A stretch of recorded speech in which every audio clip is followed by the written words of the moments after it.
Welcome back to the inaugural SIGA Sports Integrity Forum presented by MasterCard. Thanks to all of our supporters, and make sure that you get involved as well throughout the course of day one and beyond. Use that hashtag SIW on Twitter, and we're across all of your comments and questions in the app as well. Speaking of MasterCard, you might also be able to see there's a football directly behind me with their branding on it. It's the white and orange one next to my Leicester City book. It actually belonged to a famous World Cup mascot that MasterCard sponsored. Bonus points if you can guess which one. You have to go back a couple of decades. That's the only clue I'm going to give you, and I'll let you know a little bit later because I'm sure you're all dying to know the answer. But back to the serious business of our panels. We've had a great opening day so far, and it now continues with our 5 CET discussion on fighting international crime in sport. Do send your questions through via the app or on social media. That hashtag again is SIW. This panel is moderated by The Guardian's reporter David Conn. David is a multiple winner of the Sports News Writer of the Year, awarded by his peers at the Sports Journalist Association, and he's been very active and brilliant, I might say, at getting justice, in particular for the victims of the Hillsborough tragedy, amongst other investigative stories. David, a very good afternoon to you, and it's over to you to introduce your panelists. Good afternoon. Thank you very much for that introduction, and I'm very pleased to be moderating this panel on the vital issue of anti-corruption and fighting international crime in sport. We've genuinely got a very distinguished panel, which it's a privilege to introduce. In fact, 3 of them are senior professionals in this area in Italy. We've got Franco Frattini, the chairman of SIGA, a former Minister of Foreign Affairs in Italy, and the Justice and Chamber President in the Supreme Administrative Court of Italy. We have Alfredo Durante Mangoni. He's co-chair of the G20 Anti-Corruption Working Group, and the Anti-Corruption Coordinator, Director General of Global Issues, Foreign Affairs and International Cooperation in Italy. Lorenzo Salazar is the Vice Chair of the OECD Working Group on Bribery, and he's also the Deputy Prosecutor General Court of Appeal in Naples. And finally, of course, we have Akash Maharaj. He's large in the Global Organization of Parliamentarians Against Corruption and the CEO of the Mosaic Institute. A really, really esteemed and authoritative panel to talk about this subject. I have to say that as a journalist, if I had these 4 that I could just to, about the subject myself, I'd be very, very happy to. So I'm looking forward to hearing their perspective. So the format that I thought we might do is if each of them would like to talk minutes about perspective on the key dangers to sport of crime, corruption, and particularly organised crime, and also where they see the key concerns at the moment in terms of which particular areas of sport and of the sports industry, if we can call it that, they're particularly concerned about. I'm happy for you guys to do it in whichever order you like. So somebody can just volunteer to go first if you like, and then we'll take it in turns, please. And then I thought we would have a discussion, maybe bring out some of the key themes from your introductions, and then we'll try and take some questions from the audience. We have got a lot of, again, very distinguished professionals in the audience today for this session. So whichever one of you would like to start, please. One of you volunteer.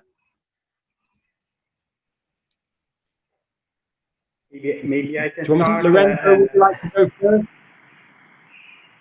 No, maybe Alfredo is the more institutional one.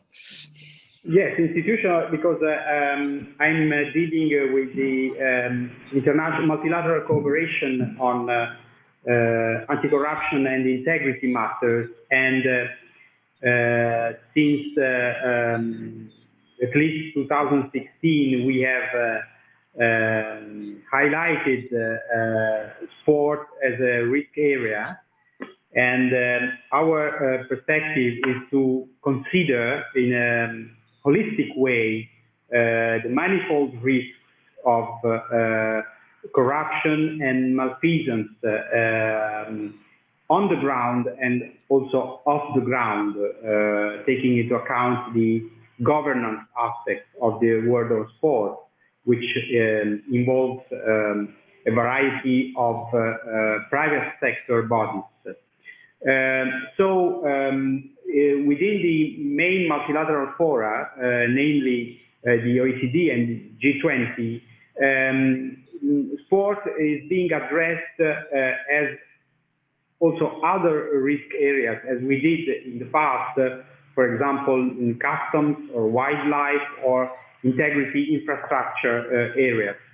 And Italy has a vision which is very much coincident with that of the United Nations Office on Drugs and Crime. So we really want to address in a broad and comprehensive way all the risks of corruption and sport. I refer, of course, to match fixing, illegal betting, disturbance of public procurement, and also the adjudication of major sport events. There has been an acknowledgement of this issue as a risk area on the side of the G20, especially under the German presidency in 2017. There is a language in the Hamburg Summit Leaders Declaration and the draft concept note. We would like to go further, and for that reason, we first proposed the adoption at the United Nations level within the UN Convention Against Corruption, the Merida Convention, an important resolution in 2017, which is a sort of breakthrough document because it recognizes that the sport bodies as private entities have a law cannot be left alone, and they have not enough strength to address integrity and corruption concerns. So it is important to develop the dialogue and the cooperation between sport bodies and law enforcement authorities.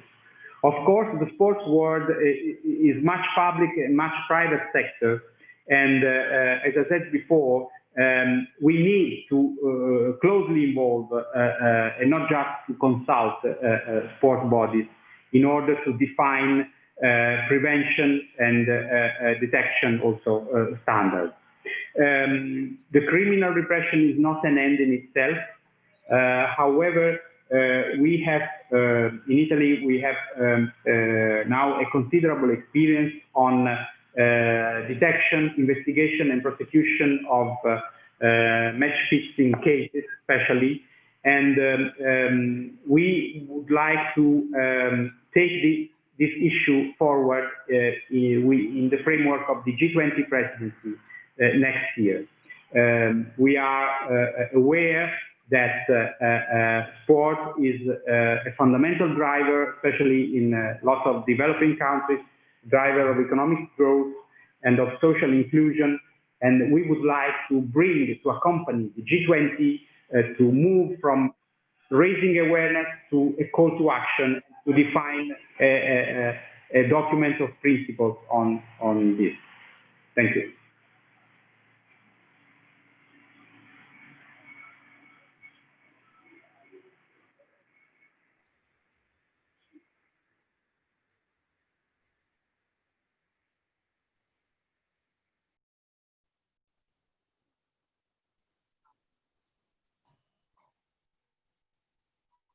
For him, who is Emmanuel of SIGA itself. And so, Emmanuel, I'm looking for, in fact, why don't you go next? If what we're doing is everybody is just giving a 5-minute introduction about their key concerns in this area, about the dangers of corruption and crime and organized crime in sport.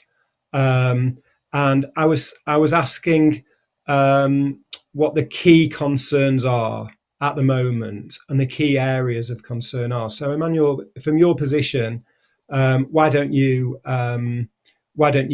give us a few minutes on identifying some of your key concerns? Thank you very much for giving me the floor, and I'm delighted to be on this panel unexpectedly with such distinguished friends and leaders in law enforcement and in the anti-corruption community. True privilege also to be with you. And thank you for the question. This is obviously a very, very difficult, very serious topic. And I think we have all reasons to be deeply concerned. The reports that every day come through the media and come through different sources cannot leave us with a peaceful mind. I've just heard Alfredo talking about the positive impact that sport as a global industry has in the world, the self-esteem, the pride, the social economic impact, the driver of so many externalities. But sport as society lives in great danger. One of the key consequences of this global COVID pandemic was not merely to expose our vulnerabilities as human beings and how much work science has to do to discover the perfect vaccine to kill the virus. It's also exposed the fragile nature of our societies, of our global economy, and obviously the tremendous lack of global leadership. And in periods like this, in moments of crisis, of despair, of anguish, organized crime takes advantage, penetrates and spreads their tentacles. This is what the Europol report has recently confirmed, something that we, SIGA, have been tremendously vocal about this for many, many years. And this is a huge threat to democratic societies, to mature governance systems and the rule of law. It endangers and undermines every value that we hold dear, every legitimate role that we play in our economy, in other sectors. And we must be now more vigilant than ever. Vigilance is the price we have to pay to safeguard our democracy and our liberties, and we must do that. Second, it has exposed how much work needs to be done. Law enforcement does not have the means, does not have the powers to fight organized crime. And let us be clear, organized crime does not play by the same rule book as law enforcement or sport. So we need to be the best we can to have the most just, updated, efficient regulatory system. And these laws must be also a global, concerted, and coordinated in the international community. So my appeal to the international organizations who have been spearheading this effort is that now is the time to show results. No more concerns, no more studies, no more researches, results, actions. Secondly, it shows how vulnerable sport is. And that also brings into question the path that sports governing bodies have been held so far. There is a lot to be done. There is a lot more that needs to be achieved. And I have reasons to have doubts that we will seize this momentum to spur the much needed action and effective results. And I could speak volumes about that, but as an opening remark, I would just say that we, SIGA, are where we have always been, open, committed to collaborate with all international community, the governments, international organizations, the law enforcement, as we have been working with sport, obviously, because this is a moment that must be grasped. And I appeal directly to the G20 and the OECD to lead the way forward, And in Italy, in particular, where we held the first World Congress on Anti-Corruption and Global Leadership just a month ago, that seemed years ago before this pandemic, to next year, 2021, to raise high the flag of sport integrity. And I want to assure you that we will be there by your side to assist, to support, and to play our constructive role. Emmanuel, thanks very much for that. Lorenzo, I was wondering if you might like to go next. You know, in the discussion that we had before the session, you were talking about your role on the working group on bribery of the OECD, and that's in terms, as I understand it, of overall governance that Emmanuel's been talking about just now, but also with your other hat on, if we can put it that way, as the Deputy Prosecutor General to the Court of Appeal in Naples. You actually have, if we can put it this way, mix our metaphors about hats and hands. You have hands-on experience of the experience of the dangers of organised crime in sport. And I think it would be very interesting to have some real life, real world examples from your experience as well. Thank you very much. Yes, let me first say that I'm sad not having Franco Frattini with us, but I'm happy to see again Manuel, whom I met in Rome a few weeks ago, let's say, and seems ages ago. So, as you have said, I'm here with a little double hat, and let me first start from the dimension of the phenomenon which you all are well aware of. But we have different estimation about the dimension of global betting market. We go from 169 trillions mentioned by Europol to the SIGA estimates in 5 trillions. So this is money, and this is an international dimension, and this is perfect for the OECD. OECD is an economic organization which has adopted a criminal law convention in 1997 to fight against all forms of international bribery committed in international business transactions. And this is exactly what can happen in our sector, where very often to commit, let's say, illicit activities in the field of sport, but in the different dimension of sport, going from match fixing to the tenders which are needed, which have to be executed to comply with obligations related to an international competition, to the Olympic Games, to the World Championship for football, etc.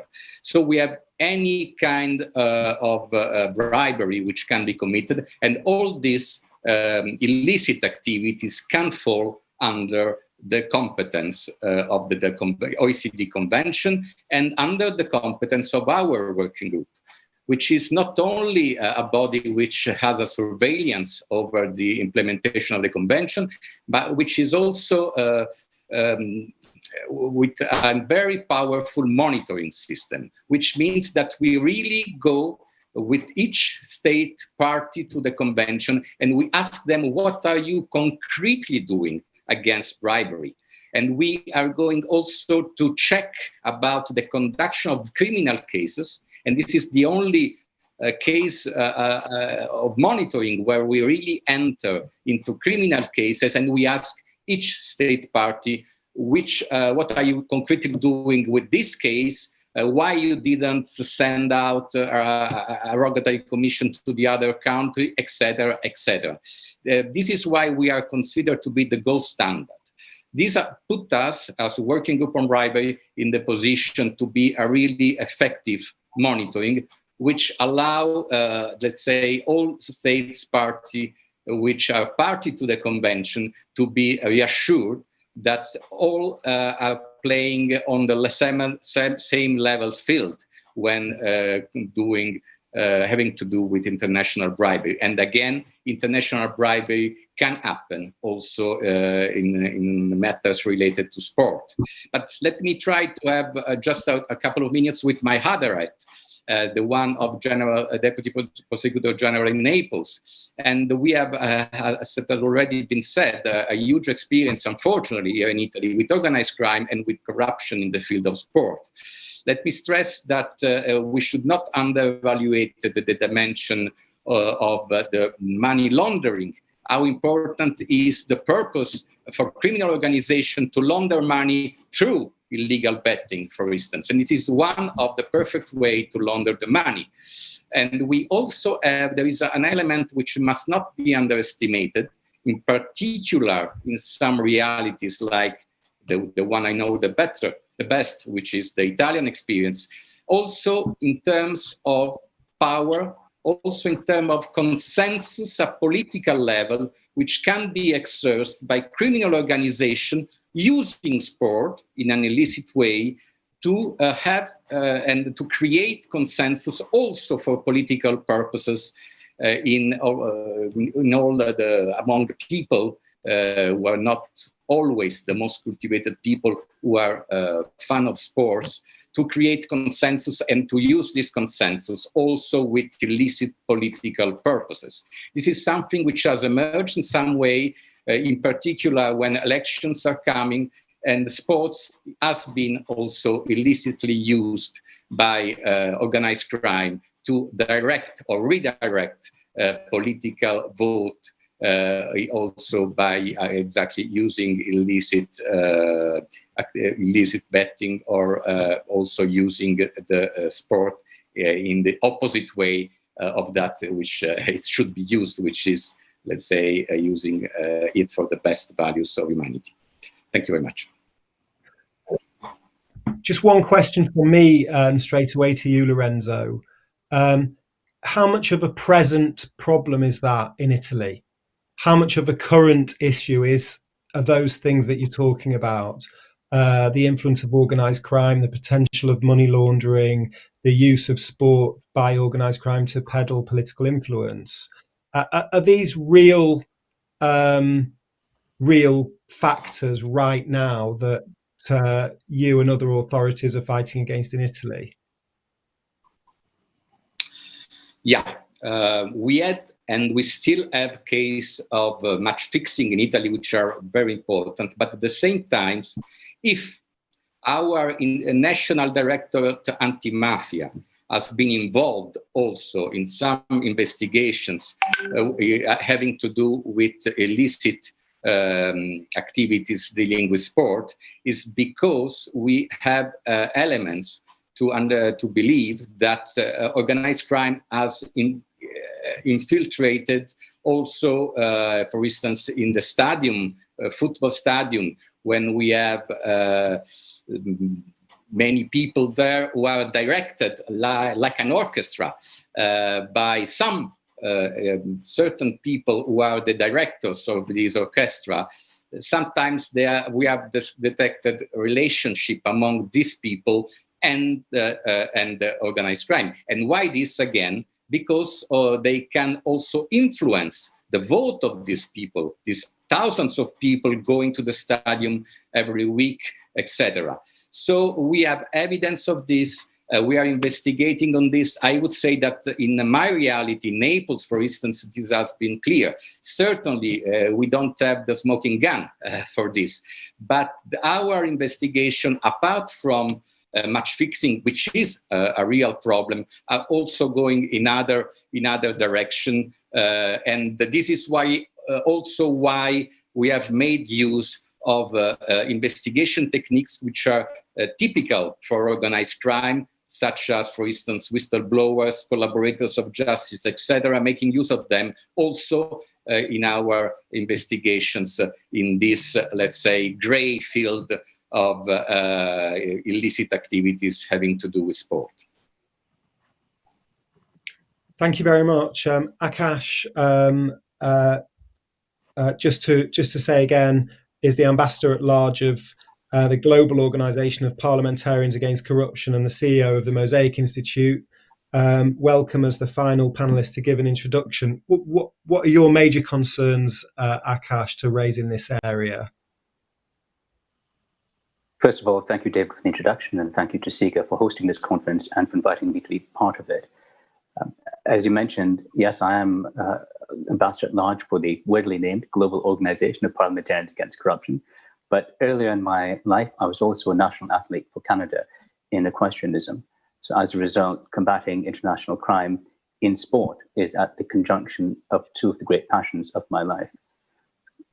I think I'd start off by explaining why I think this is important and why the importance of combating corruption in sport goes well beyond the world of sport. In part, it's because of the unusual and powerful role that sport plays, not just in our national lives, but in global affairs. As someone who works in international affairs, one of the great challenges I find is in identifying touchstones that can unite people across cultures, across languages, across confessional groups.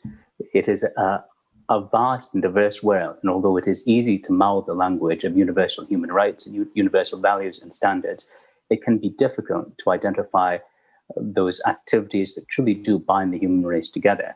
Sport is certainly one of them. As long as there have been civilizations, there have been competitive sports. And whoever we are and wherever we are, sport is something that touches us in a way that few other activities do. I know from my personal experience that at its best, sport can be an unrivaled force for good in the world. I have seen it in my work with Mosaic, take bitter enemies and bring them together as peers around a shared passion. And in some of my work with Mosaic, for example, in trying to abate the Arab-Israeli conflict, two of the few areas where it's been possible to help Israelis and Palestinians join hands have been in the arts and in sport. I've seen sport champion equality of opportunity in the pursuit of excellence, and I know it can excite hope in the midst of despair. I think that there is a reason why the level playing field has become the single universal metaphor for fairness and meritocracy and the ideal of a just society. But that very power has made sport a magnet for crime and for corruption, for people who wish to pervert it or turn its power to their own ends. I think it's important to bear in mind that corruption in sport takes many forms. There are individual actions, such as cheating by officials and athletes. There are corporate and syndicate actions, such as match fixing, which I think has attracted most of the attention in global debate. But there are also state actions, such as the institutionalized doping program in Russia. To my mind, this last form of corruption is the most pernicious, the most powerful, and therefore the one that demands the most attention from the global sport community. Ultimately, sport has now become a key instrument of statecraft, as much as defense and intelligence. And to the extent that sport becomes captive to state crime, it becomes an instrument to prop up tyrannies and kleptocracies, an instrument to marginalize democracy and the rule of law. It, in effect, becomes a weapon against the common interest of the human race. The question of how we combat all these forms of crime in global sport is therefore a question that doesn't just affect sport, it affects the human race itself. And if earlier in our lives we were conscious of there being a Cold War between different ideologies, in some ways we now have a secret war of corruption in international sport, and to the extent that state actors have used corruption as a way to augment their standing in the international system, to purchase an undeserved place at the table of international affairs, to oppress their own citizens, and to brand their critics as unpatriotic. That's a lot, and I suspect that we will be talking about all these things as the panel unfolds.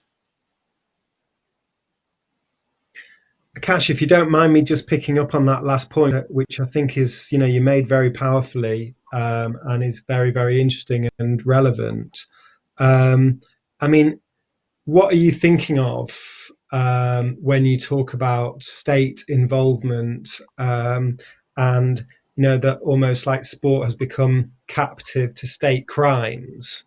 And are there specific examples and specific regimes that you're thinking of there? I'll take the obvious one, the one that I've worked the most on, and that is on the institutionalized doping program in Russia. I think one has to ask oneself, why did the Russian state take such an interest in mounting quite an outrageous state-sponsored doping program? And it is in part the idea of empty prestige, that is as old as sport itself.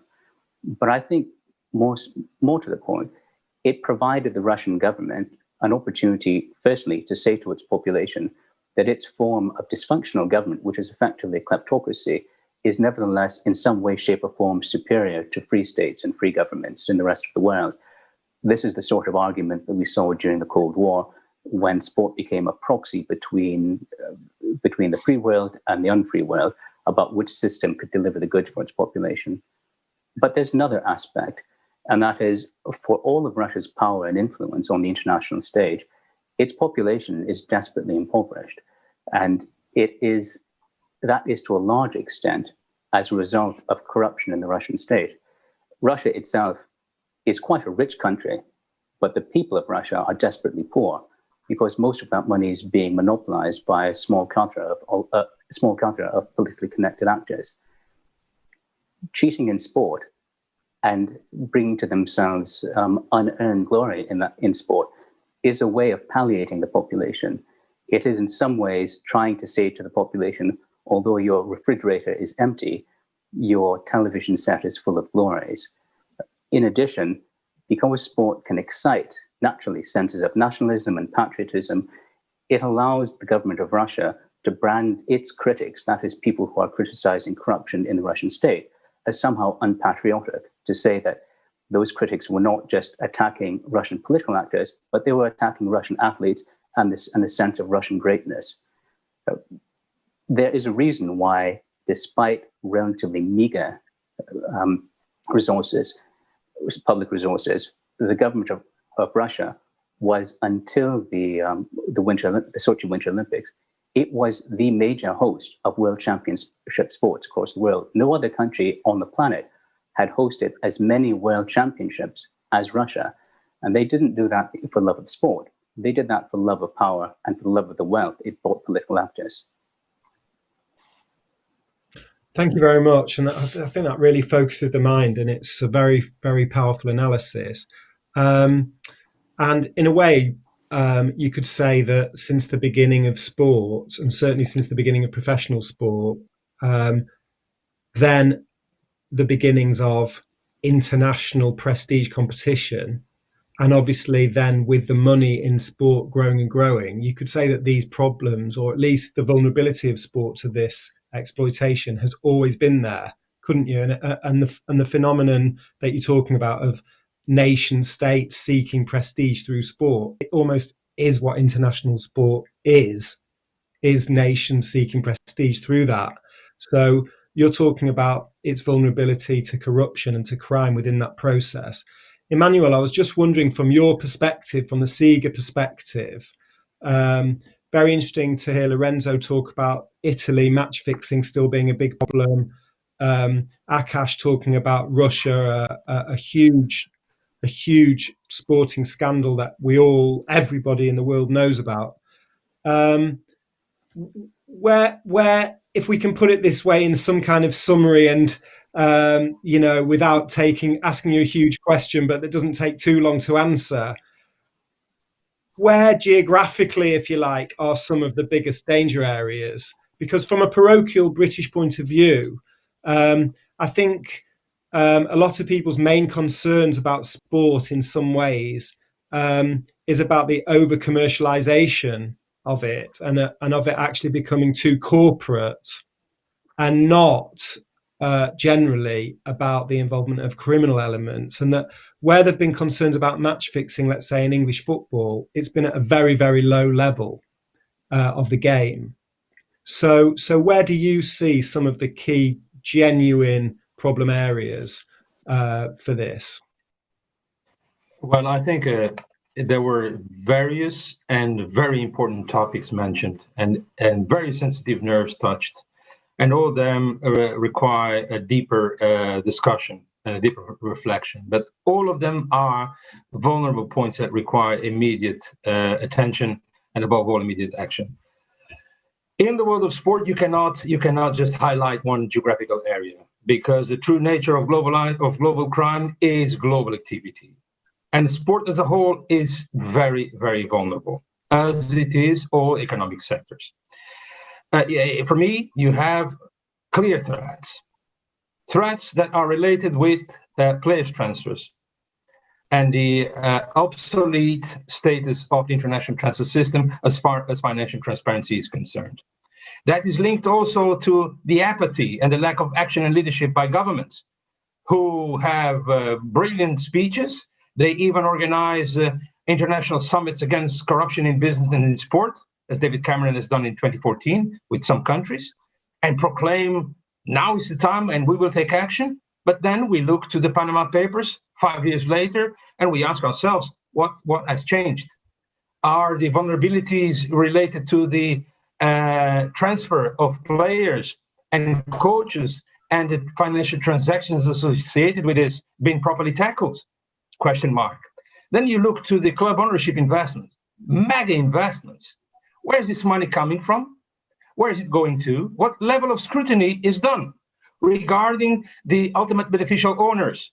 Another long discussion that still requires a response.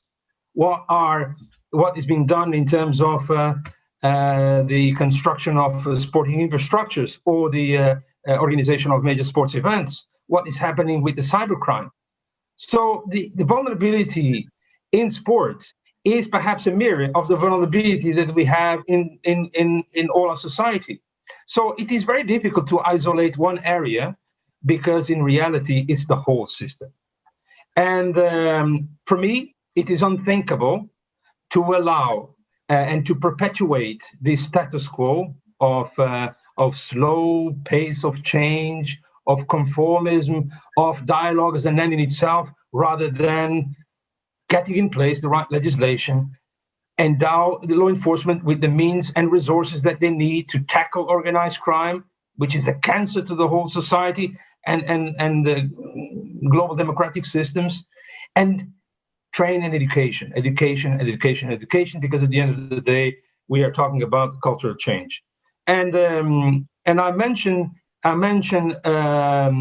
important role that OECD and G20 play, because people live desperate times. People are waiting a long time for solutions that everybody considers to be relatively easy, but when we go into the meeting rooms, they get complicated. The use of sport, the acknowledgement of its amazing impact, it exists as sport itself. We remember the 1930s and the way Nazi Germany celebrated sport as one of the icons to exacerbate and propel the regime, with Leni Riefenstahl, for example. But today, sport has to serve other means. It has to serve other means, and I'm very, very concerned. Is sports organizations, is FIFA doing everything they can? Question mark. I think they can do more, and they can accelerate more. And I trust that the FIFA president, who is a skillful executive in the world of sport, knowing what the problems is, will accelerate the reforms. Same happens with the confederations. And I see these winds of change and reform in Alexander Seferin, which is also a great leader in sport. And again, Thanks, if I may emphasize the final aspect. Yeah, thank you very much. We're going to start running against time. We've actually got 7 minutes left, and I just wanted to bring Alfredo in again, because perhaps you haven't had as much time as as everybody else has. And just from your position in the G20 anti-corruption working group, which is obviously a very, very senior global anti-corruption position, would you agree with the analysis of the other panel members about, there's actually a very grave current risk, multidimensional risk from the lowest level to kind of state criminality that Akash was talking about? And if so, what are some of the key measures that that the G20 are looking to operate to counter it? Thank you, David.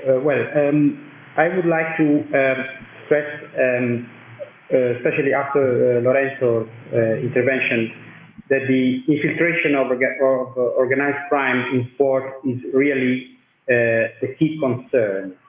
In Italy, we have developed a significant investigative expertise. Organized crime is trying to infiltrate not only professional sport activities, but also amateur level.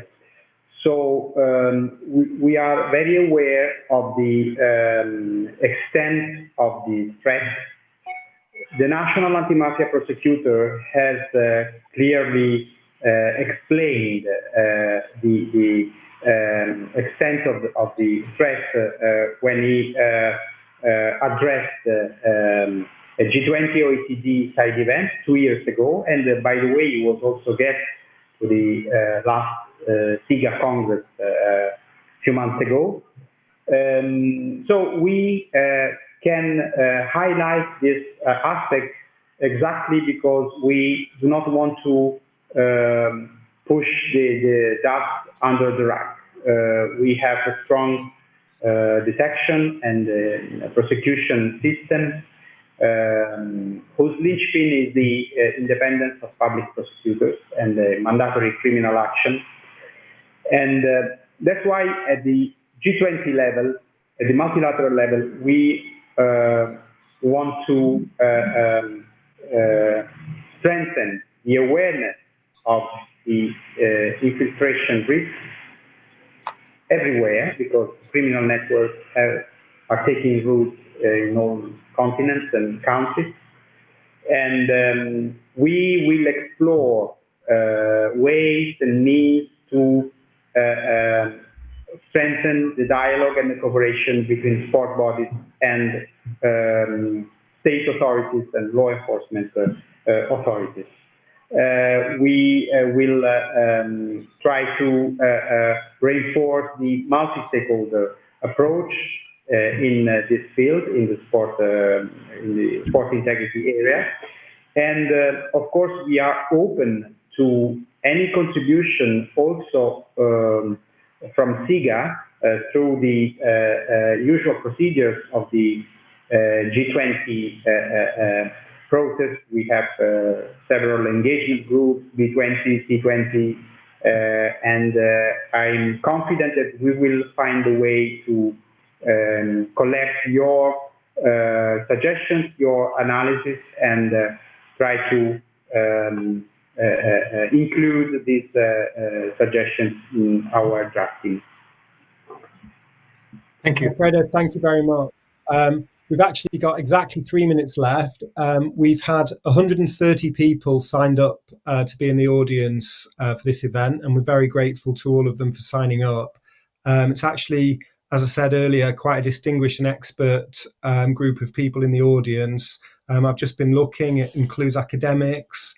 We've got people actually working at a senior level in anti-corruption, including in sports governing bodies and even in law enforcement authorities in the audience, as well as lawyers and other professionals and campaigners for better governance in sport. So thank you to everybody for signing up. We've had a number of questions, but I wanted to give the panel members, because of your expertise, enough time to talk. And I feel that we've covered actually a lot of areas of concern, but as Emmanuel said, each one on its own is a huge subject. So I hope it's helped to excite people's awareness of further areas to think about. Just one question, which I am going to put to you, and we've got very limited time, so just a brief answer from each of you.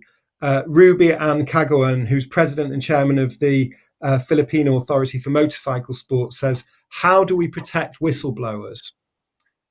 Which is obviously key to exposing corruption. It's a brief answer from each of you, please, on what does more need to be done to protect whistleblowers?